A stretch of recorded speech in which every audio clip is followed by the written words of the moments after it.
Hi guys, ang kwentong ito ay pinamagatang college dorm. College dorm. Hi, gusto ko lang din i-share yung experience ko sa dorm nung college. Bagong lipat kami ng dorm noon kasama yung roomie ko.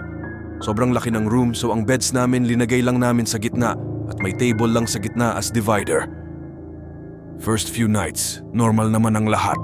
A week later, nagkaka-sleep paralysis na ako to the point na naging normal na lang sa akin yung sleep paralysis at hinihintay ko na lang talaga magising ako.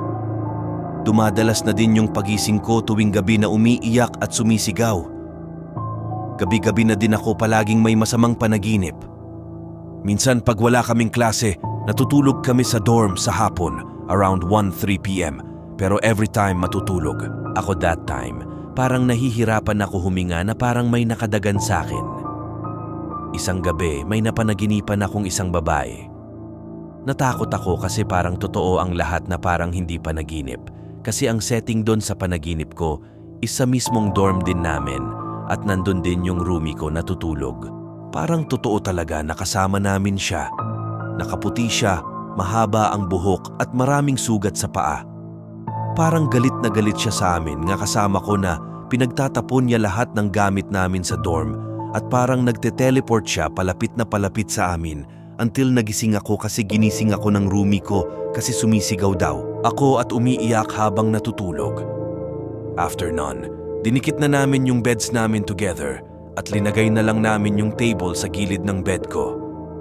A week later, exam week namin so kailangan kong mag-aral and since magkaiba kami ng study hours ng roomie ko, natulog na siya at ako na lang isa yung gising. Nag-aaral ako sa table sa gilid ng bed ko at bigla siyang nagising at pagkakita niya sa akin sa table bigla siyang namutla. Tinanong ko siya kung okay lang siya, ayaw niya sabihin kasi pangit daw panaginip niya. A month later, nasa klase kami ng roomie ko at naboard ako at drinawing ko yung babae na nakita ko sa notebook ko. Nung pinakita ko sa kanya yung drawing ko, namutla siya kasi yun din daw yung babae na nakita niya sa panaginip niya. Sa panaginip niya, nag-aaral din daw ako sa table at may babae sa likod na nakatitig sa akin na parang galit. After noon, nag-decide na kami umalis sa dorm na yon. Nagkataon din na yung pumalit sa amin sa room na yon is yung classmate din namin and kwento niya may bata daw na umiiyak tuwing gabi.